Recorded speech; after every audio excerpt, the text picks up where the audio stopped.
I started this collaboration with Marsotto. It happened because I was very good friends with James Irving. He's a foreigner living in Milan, as I myself am, and we would meet casually during the Salone over the years, and I'm talking over the last 20 years.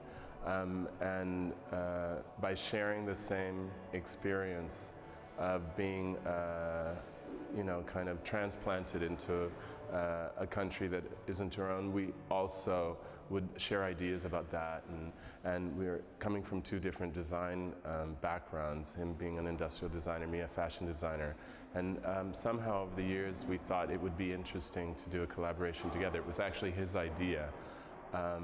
Unfortunately, he died a few years ago, but his wife kept that idea, and she called me and offered me this possibility. And in the spirit of James, in the spirit of friendship, this happened. The pieces themselves kind of bring together my experience as a fashion designer, working through a material which I'm not familiar with, or wasn't familiar with, except through pieces that I've seen, obviously, sculptures and other designers' work.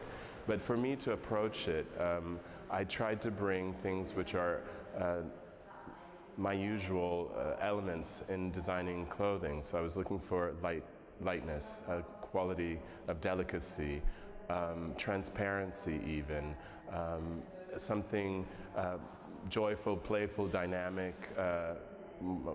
The decorations on the surface of these pieces could be like prints or details in a tuxedo even. You know, the contrast, the rigorousness of black and white working together. So while I was trying to create an object that was timeless, and that was also in the spirit of the collection of the other pieces that Marsotto presents, there's a sort of essential, permanent quality to the pieces. They are timeless. They can fit into almost any space.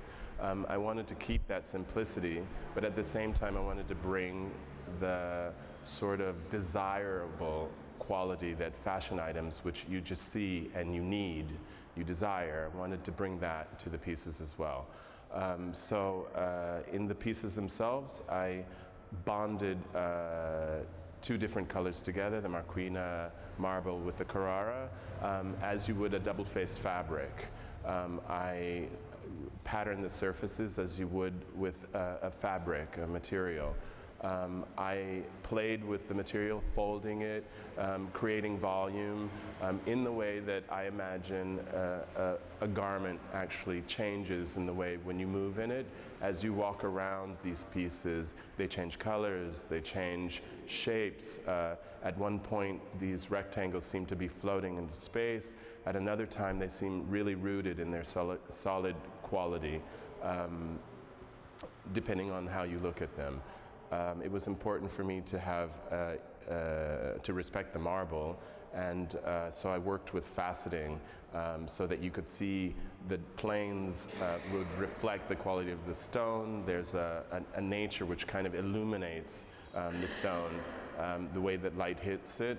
So I worked with faceting like in precious stones to bring out that quality. But I really also thought about how they would occupy a space, not just as sculptural pieces, but also how you would use them.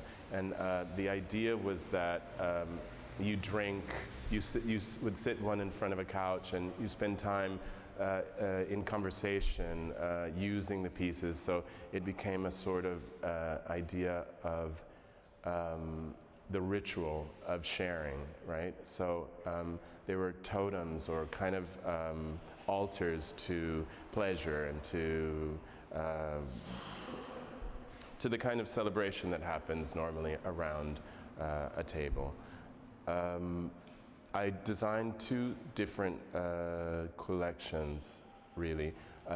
One of them, which is inspired by the graphics of Peter Saville and the music of Joy Division, carries the names of songs and albums of Joy Division, and it has kind of that new wave feel to them, and that vibe. And again, bringing back the idea of sharing and transmission, and the sort of emotion that happens around music, bringing that into the graphics of the pieces. On the other collection, it's a series of sort of pure shapes. Again, I chose specific shapes that had a sort of dynamic quality, two-dimensional, but that kind of have a vibe to them.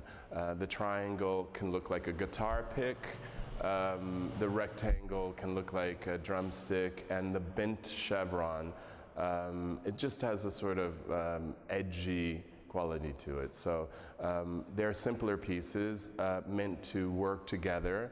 You can position the different heights in such a way as to create a kind of sculptural that's very dynamic, or you can mix the geometric shapes together and they become kind of like a Matisse like collage, no? Otherwise, they work also as single pieces, one geometric shape occupying a space, a living room if you want, beside a chair, beside a table, beside a couch.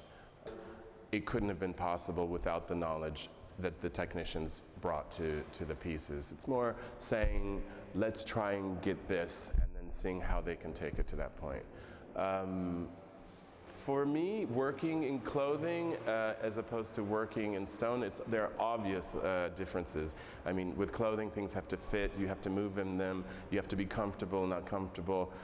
Those things matter. In working with stone, with objects, you're free from that. So it's actually more liberating, easier than I actually expected to do, expected it to be. But at the same time, I was put harder on myself as well. You become used to a language in your own work, and when you're faced with new limits and also new possibilities, you suddenly go back to your roots as a creative person, and that's the great thing about it. But at the same time, it presents you with a little bit of adrenaline, and not fear, but you know, you think, okay, I've really got to do something that matters here.